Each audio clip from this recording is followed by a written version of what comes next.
Thank goodness it's Monday. It is Monday. Welcome to a new week with me, John Butt, and the Marketing for Owners podcast. This is all good fun, just daily 10-minute little blasts of me with a bit of juicy goodness to help you on your way to creating a self-marketing, much more fulfilled company with more profits and less stress, and you enjoying life. Remember what that was like? Yeah, I know, been there. So, what I'm talking about today is Monday, TGIM. Do you get up on Monday morning and say, thank goodness it's Monday, or something the equivalent? Or are you more likely to get up on a Friday and say, thank goodness it's Friday, looking forward to the weekend? So the difference between the two is thank goodness it's Friday, it's looking forward to the weekend and no more work because you're sick and tired of it.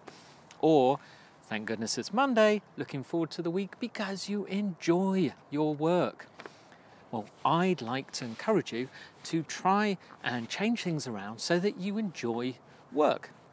It's also good to try and help the people that work with you or work for you to enjoy their work too. Of course, you can't force anyone, but the reason I say this is we have to work for a long time.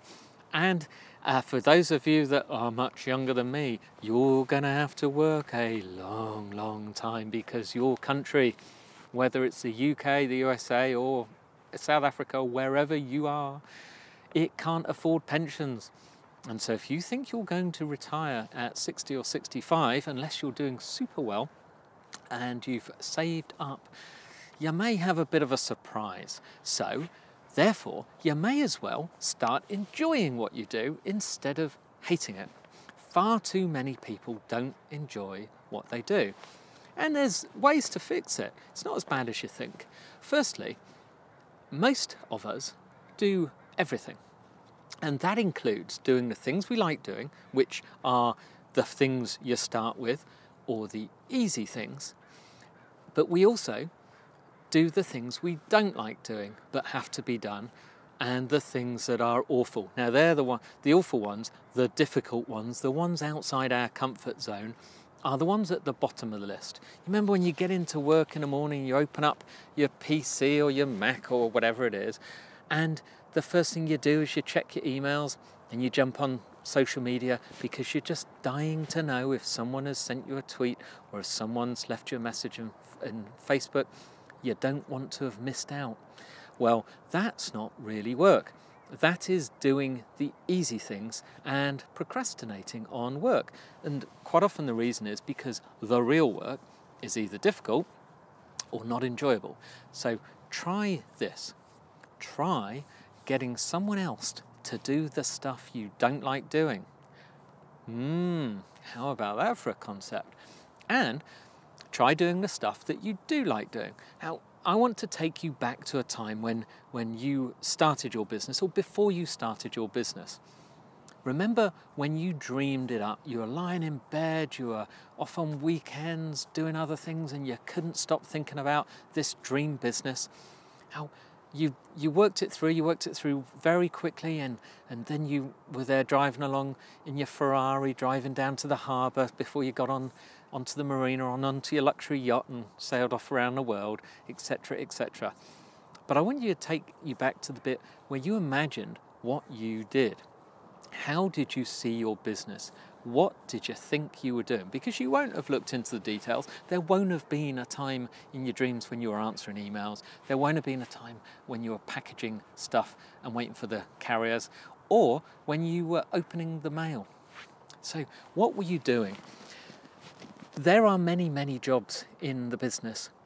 How about looking for your unique ability? Because you are brilliant at something. You may be brilliant at lots of things, but there is something or some things that not only are you fantastic at doing, but you enjoy doing and you get great fulfillment. Now, I'd like you to try and work out what those are. One way of doing this is, and this sounds ridiculous, until you do it, it's actually not that difficult, but to grab a sheet of paper, make a form, do anything you like, and just keep a record throughout the day of what you do. Now, there are apps and there's all sorts of things, but to be honest, I found it easier to just write it down. The first time I tried it, I had some fancy form that had all sorts of things to fill in. And it was ridiculous. In the end, I just wrote a form that had 2 columns, and it just wrote time and what I did, and that was it. And so I could write, I don't know, 9 o'clock, made a cup of coffee. How often do you get into work and then make a cup of coffee before you, before you start?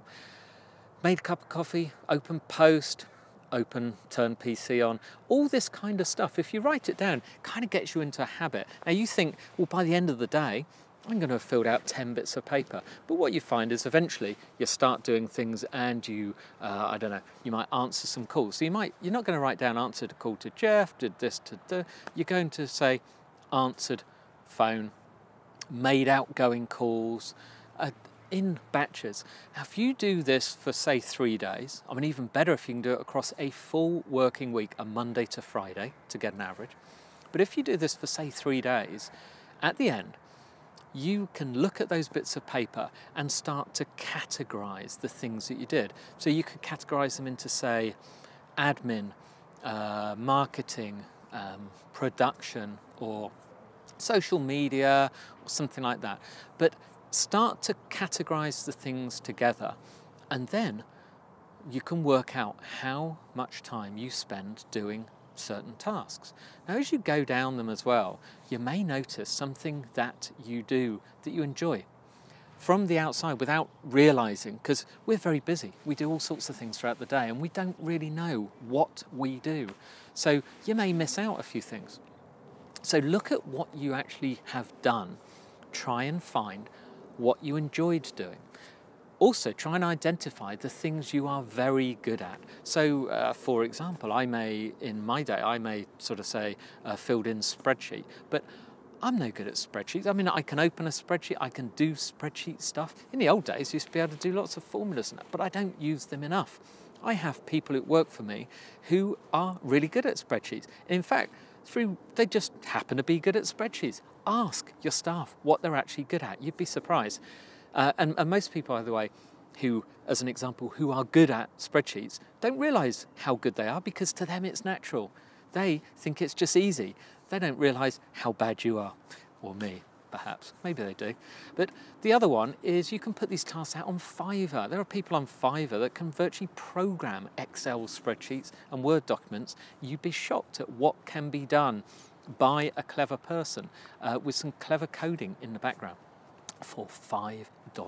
Yes. So once you've figured out the things that you aren't very good at and the things you don't like doing, then group them in together, work out roughly how much of the day it took, and then see if you can group it into rough jobs. You might call it a virtual assistant or a general assistant, or you may have been doing graphic work on Canva that you're not very good at, and you may put it down as design work. You may have been tweaking your WordPress website. You may say WordPress work, something like that.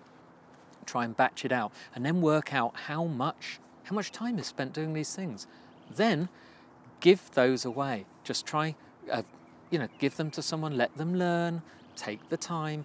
Try and stick to things that you're good at and see if it starts to change. And this is an exercise that can be done with your staff as well. I know you're going to think, well, they've got jobs, but they may be doing things that someone else is better at. Work on this. Make everyone, including you, enjoy your working week. It will improve your life no end if you actually enjoy doing what you do, because you're going to do it all week, you're going to do it all year, and you're going to do it next year and the decade after that, perhaps. So that's my tip. Today is book for the week time, and today I've got a good one. This was actually written a few years ago, but it's still perfect. In fact, I read it recently because I wanted to know if it was still applicable. It's called Launch. It's by Michael Stelzner. Now, you might have heard that name. Michael Stelzner is the boss at and the founder at Social Media Examiner, probably one of the world's top social media news and information sites. Absolutely fantastic business. And in Launch, he explains how he built the entire business. Now, if you cannot find something applicable in there to doing in your business that sounds easy, then you're not reading it straight. So go off, get Launch by Michael Stelzner. There are other books called Launch, so be careful. It is excellent. It's at all your favourite bookstores. And of course, you can find the links on the marketingforowners.com website. Just go to marketingforowners.com/podcast/331, and that will be for this episode. Okay, I will see you tomorrow.